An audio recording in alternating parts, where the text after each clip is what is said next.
Hello नमस्कार. कसे आहात सर्वजण? मजेत आहेत ना? मजेतच राहा. मी अनिता हाटोटे माझ्या न्यू ब्लॉगमध्ये तुमचं सर्वांचं स्वागत करते. आजचा दिवस तुम्हाला आनंदी आरोग्याचा जावो ही स्वामीचरणी प्रार्थना करते. आयुष्यामध्ये कितीही मोठे बनू आपण माणुसकी सोडू नका. मैत्री म्हणजे फक्त सहवास नव्हे तर चवही असते. जशी आम्ही सगळे मिळून बनवलेली एकत्रित अशी व्हेज बिर्याणी. स्वयंपाक आमचा बहाणा असतो, खरं समाधान मिळतं ते एकत्रित हास्य आणि गप्पा. मैत्रीच्या मसाल्याने तयार झालेला स्वयंपाक तोच खरा स्वाद. स्वयंपाकात कितीही चव असो, मैत्रीच्या सहवासाशिवाय पूर्ण होत नाही. बघा, रात्रीचे आता 7:30 वाजले असतील. खूप उशीर झाला होता. आम्ही 6च्या नंतर तयारीला लागलो, त्याच्यामुळं खूप लेट झाला. आम्ही आधी प्लॅन केला नाही, नंतर अचानकच प्लॅन ठरला की आपण आज काहीतरी असं मस्त व्हेज बिर्याणी वगैरे करूया. नंतर मग आम्ही एक जणीकडे लिस्ट करून दिली भाजी वगैरे घेऊन येण्यासाठी, आणि कुणी किराणाची वगैरे लिस्ट घेऊन गेलं. पनीर वगैरे काय काय कमी पडतं ते सगळे घेऊन आले, आणि दादाने एक दूध आणून दिलं. आम्ही 16 लिटर असं दूध घेऊन आलो. ते पुढच्या ब्लॉकमध्ये दाखवते तुम्हाला. ही अशी आमची बिर्याणीची तयारी. भाजी वगैरे सगळे कट वगैरे करून घेतले आम्ही तिथं पार्किंगमध्ये खाली सगळ्यांनी, आणि समोर एक चूल मांडली होती. त्याच्यामध्ये मोठं पातेल्यामध्ये तेल टाकून असा कांदा वगैरे फ्राय करून घेतला. एक जण फ्राय करीत होते. काही आम्ही चुलीला नाही का लाकडं वगैरे आणून आधीच ठेवलेली होती. समोरच सेंटरिंगचं काम चालू आहे, बांधकाम सुरू होते. त्याचेच लाकडाला काही कमीच नव्हते, भरपूर किती पाहिजे तेवढे होते. त्याच्यामुळे असं एक जण मस्त मोबाईलचा टॉर्च घेऊन उभं राहिली. तर बल्ब नव्हता समोर, थोडीच पटांगण होतं ना, जागा होती ना रिकामी, तिथं पातेलं ठेवलं होतं. नको झाडाला वगैरे हाळबीळ लागन मग, त्याच्यामुळे साईडला घेतली होती चूल आम्ही. हे अशी पनीर वगैरे कट करून घेतले. कोणी पनीर कट केलं, कोणी भाजी कट केल्या, कोणी काय केलं. सगळ्यांनी मिळून 4-4 जणी जर असेल ना, पटापट स्वयंपाक होऊन जातं. इतकी छान वाटत होतं ना, मस्त वाटत होतं. असं वाटत होतं की आपण रोज 8 दिवसातून 1-2 वेळेस तरी असा बेट ठेवला ना, मस्त छानपैकी म्हणजे सगळ्यांची जेवणं वगैरे होते. मुलं पण खेळतात, मुलांना पण खूप आनंद वाटत होता. प्रज्वलने तर मला मस्तपैकी क्लासून आला की काय निवांतच मग तिकडंच खेळत होता मुलांमध्ये. तो कुठं होता मला माहीतच नव्हतं. काय मध्ये यायचं ब्लॉक म्हणजे व्हिडिओ वगैरे काढायला आमचे. हे असं पाणी गरम करायला ठेवलं. लाकडं वगैरे मस्त छान वाळलेले होते, सगळे सुकलेले होते. त्याच्यामुळे ते पटापट असे जाळ धरीत होतं. समोर गाड्या वगैरे लावल्या होत्या, त्याच्यामुळे थोडी साईडला घेतला आम्ही. हे बटाटे वगैरे सगळे कट करून ठेवले होते साईडला. चौघीचे 4 हात मला एवढे पटापट सगळं झालं ना, कधी ते कळलंच नाही आम्हाला, समजलंच नाही. टमाटे वगैरे हे तेजपत्ता त्यांच्या शेतातला होता. फ्लावर वगैरे सगळं आम्ही व्यवस्थित बघून असं साईडला ठेवलं होतं. कोथिंबीर वगैरे निवडून. हे बघा एवढं सामान आणलं. गाजर, वाटाणा, बटाटा, कोथिंबीर, कढीपत्ता. बिर्याणीसाठी 7 किलो तांदूळ आणले होते. 9 किलो म्हणत होते, पण 9 किलो खूप झाले असते. 50 लोकांसाठी 7 किलो बास होत होते, म्हणून आम्ही परत 2 किलो कट करून 7च किलो आणायला सांगितले. म्हणजे 7 किलोचा बिर्याणी भात खूप 50 लोकांना भरपूर होतो आहे. त्यातलं थोडं एक पातेलं राहिलं होतं. मग आम्ही सर्वजणींनी घेऊन गेलोत घरी रात्री, म्हणजे नाही का उरलेलं. नंतर हे असं इकडं गॅस पण ठेवला होता पाणी गरम करायला. त्याच्यामध्ये तांदूळ पण टाकले. म्हणलं तांदूळ तोपर्यंत वाफून निघते नाही का, इकडं भाजी तयार होस तर. हे असं इकडं पनीर वगैरे तळून घेतलं, आणि इकडं साईडला तांदूळ टाकले होते थोडेसे गरम पाण्यामध्ये नाही का हे करण्यासाठी. पनीर कट करून झाल्यानंतर म्हणले पनीर वगैरे तळून घेऊ, तोपर्यंत भाज्या शिजत होत्या तिकडं. भाज्याचा मस्तपैकी असं मसाला वगैरे टाकून छान असं एकदम एवढा भारी झाला ना. अंदाजेच टाकला मसाला सगळा, अंदाजे घरचा काळा मसाला वगैरे दाखवते तुम्हाला टाकताना. हे बघा पनीर कसं फ्राय करून घेतलं, असं कट करून घेतलं. म्हणजे 300-350 रुपयाचं पनीर होतं हे. हे बघा कांदा मस्त लाल झाला आता छान मस्त. आता ह्याच्यामध्ये मसाले वगैरे टाकून मस्त तडका देऊ बिर्याणी मसाल्याला, भाताला. मस्त छान असं सगळे मसाले टाकले त्यात. मी तर नुसतं मोबाईल घेऊनच होते वरती नाही का, टॉर्च वगैरे धरून त्यांचं चाललं होतं. एक जण काढू देत होती कट करून नाही का, आणि एक जण टाकत होतं. मग सगळ्या भाज्या वगैरे अशा टाकून घेतल्या कट केलेले जे आहे ते पटापट. खालून जाळ पण होता. एवढं फास्ट झालं नाही का.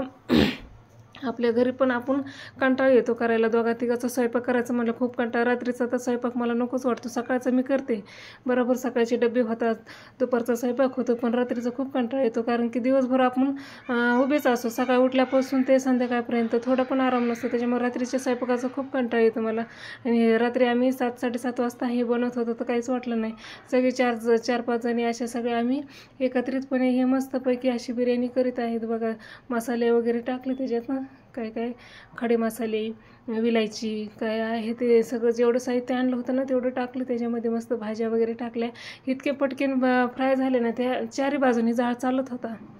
हे बघा किती त्या ताईला मस्त प्रॅक्टिस आहे नाही का स्वयंपाकाची. पटापट पटापट ते हलवून घेत होते. आम्ही तर साईडलाच उभा होतो नाही का, बसलो होतो. त्यांना म्हणजे प्रॅक्टिस आहे रे पटपट स्वयंपाक करायचा. ते म्हणले मी करते. आम्ही अशा दोघीजणी टॉर्च घेऊन उभं राहिलो. बाहेर इथं बल्ब पाहिजे होता, पण सगळं आमचं अचानक ठरल्यामुळे नियोजन कोणतंच नव्हतं. मग भाजी वगैरे सगळं घेऊन आलोत. एक जणी जाऊन घेऊन आले आणि बाकीचे साहित्य आणले, पातेले वगैरे काय काय लागतं ते आणि असं मग सगळं बनवून टमाटे वगैरे टाकले ह्याच्यात. छान. वाटाणा कमीच आणला होता. वाटाणा खूप महाग आहे ना, त्याच्यामुळे जास्त वाटाणा नव्हता आणला. आणि आधी जर माहीत असतं तर आम्ही भिजवत टाकला असतं नाही का वाटाणा.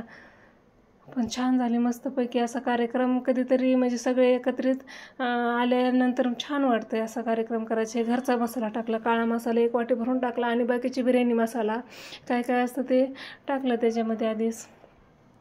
आणि किती छान बघा, किती मोठी भाजी झाली. सगळं असं साहित्य 1-1 किलो होतं वाटतं सगळं नाही का. मी लिस्टच नाही बघितली ती, मी अंदाजेच मग 1-1 किलो असू शकते सगळं. आणि परत 7 किलो भाताला एवढं सगळं एकदम छान झालं. हळद नव्हती वाटतं टाकली, हळद. आणि हे बघा भात मस्त असा झाला आहे, छान वाफून घेतलेला भात ह्याच्यामध्ये बिर्याणी भाजीमध्ये टाकून घेतला असं मस्तपैकी. आणि तोपर्यंत आम्ही मस्त गाणे वगैरे दाखवते तुम्हाला पुढच्या ब्लॉगमध्ये दाखवते. आणि दुधाची पण रेसिपी दाखवते पुढच्या ब्लॉगमध्ये. हे बघा असं मस्तपैकी खालून जाळ सुरूच आहे. पोळ्याची भीती वाटत होती. आता खूप दिवसांनी असा स्वयंपाक करतो तर सवय नाही ना, गावाकडे कसं चुलीवर भाकरी वगैरे करत असतं त्याच्यामुळं सवय असते. आम्हाला आता खूप वर्ष झालं केलंच नाही ना, त्याच्यामुळं ते भीती वाटते पोळ्याची वगैरे नाही का, ओढणीला वगैरे लागायची जाळ. त्याच्यामुळं ताईला मला ओढणी वगैरे साईडला ठेवा आणि नंतर पातेलं पकडायला पण एवढं गरम होतं ना पातेलं, कपडा वगैरे धरून असं पकडलं. वाफेने ते हाताला असं वाफ लागत होती एवढी. तरी पण त्यांना प्रॅक्टिस येत आहे ताईंना, त्यांनी पटापट असं करून घेतलं, हलवून घेतलं. माझ्याकडे पण दिलं तर मी पण थोडंसं करून केलं तर नाही का, खालीवरी भात नाही का खाली लागू नाही बुडाला म्हणून. नंतर मग असं झाकून ठेवलं, काही गरज नव्हती ना, वाफेवर सगळा भात होईल म्हणून. नंतर भात टाकल्याच्या नंतर आम्ही त्याला झाकून वगैरे ठेवला अर्धा तास. तितक्यात झाला भात. हे सगळं भात वगैरे टाकला. असं थोडीशी भाजी आहे शिल्लक अजून, ती वरतून टाकायची. मस्त अशी व्हेज बिर्याणी तयार होती. ते काका ते पण मदतीला होते नाही का, काय पाहिजे काय नको. बाकीचे पण जेंट्स लोक कोणी घरी होते, कोणी नाही का आले होते, कुणाला लेट होत होता, कोण दुकान बंद केले नव्हते. असे प्रज्वलचे पप्पा ते तर खूप उशीर, ते तर रात्रीचं जेवतच नाहीत. म्हणजे थोडंफार खाण्यासाठी येतो मी, दूध वगैरे पिण्यासाठी, तरी पण आलते नंतर शेवटला. मग अशी बिर्याणी हवं कसं सगळं भात तर सगळं टाकून घेतलं नाही का, तांदूळ वगैरे. नंतर त्याच्यावरती अशी भाजी टाकली मस्त छानपैकी. असं एवढ्या पातेल्यामध्ये 7 किलो भात बसला आणि एवढ्या भाज्या असं सगळं एकत्र. आम्हाला वाटत होतं बसणार नाही, पण बसलं व्यवस्थित सगळं नाही का. छान झालं असे बिर्याणी राईस. तिथं कुत्रं पण होतं, प्रज्वल घाबरत होता तिथंच कुत्र्याला नाही का. कुत्रे फिरत होते ते असे बाहेरचे रोडवरचे नाही का कुत्रे, कोणी तिथं पाळलेलं नव्हतं, पण ते येऊन बसायचं. त्याला खायला वगैरे टाकतात ना काकू ते रोज, त्याच्यामुळे ते तिथं हलतच नाही, तिथंच असतात बसलेले.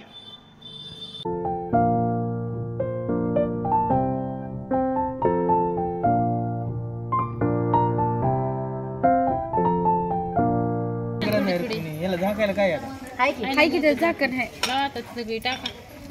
आणि आता जाळ लावू नका, नाही जाळ बंद केलाय.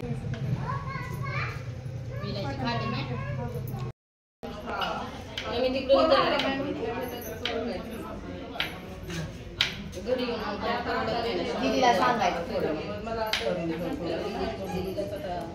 कारण ते जमिनीचं काय नाही फिक्स म्हटले त्याच्यामुळे.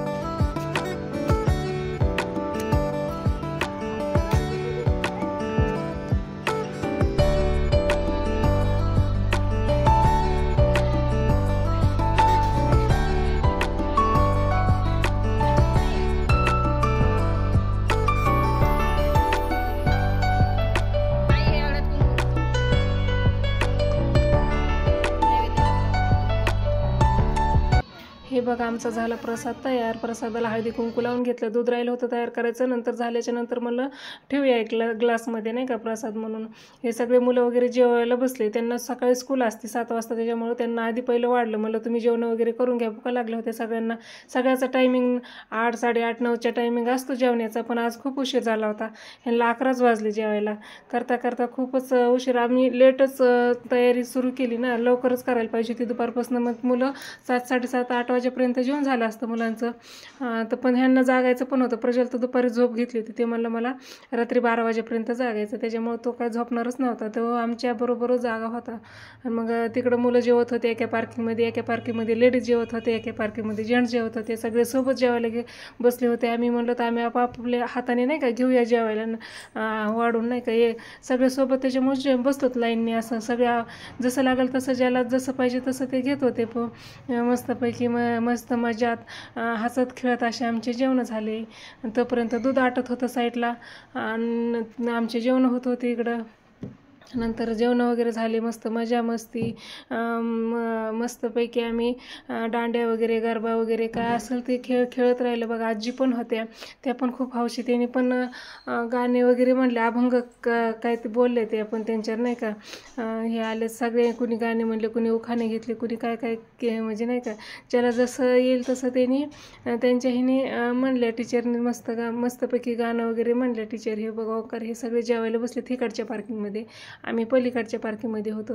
हे सगळे सोबत असे सगळ्यांचे जेवण झाले. ते प्रज्वलचे पप्पा दुपारी जेवले होते. त्यांना काही संध्याकाळी नसते जेवायचे, पण थोडं म्हणले प्रसाद घेण्यासाठी येतो मी. ते पण आले. थोडंसं प्रसाद वगैरे घेतला. दूध प्यायला काही थांबले नाही. नंतर त्यांना दूध आम्ही घरी घेऊन आलो. सकाळी लवकर उठायचं असतं ना, त्याच्यामुळे 12-1 वाजेपर्यंत मी जातो घरी. मी थोडंसं आराम करतो आणि मग नंतर आम्ही दूध घेऊन गेलो त्यांच्यासाठी घरी. प्रसाद ना सगळ्यालाच भेटला पाहिजे. हे अशी मुलाची चालले गेम खेळायची. गेम खेळतात हे मस्त मजा. प्रज्वल तर एवढा आनंदी होता, खुश होता मस्त. काय भेटूया पुढच्या ब्लॉगमध्ये. तोपर्यंत बाय बाय.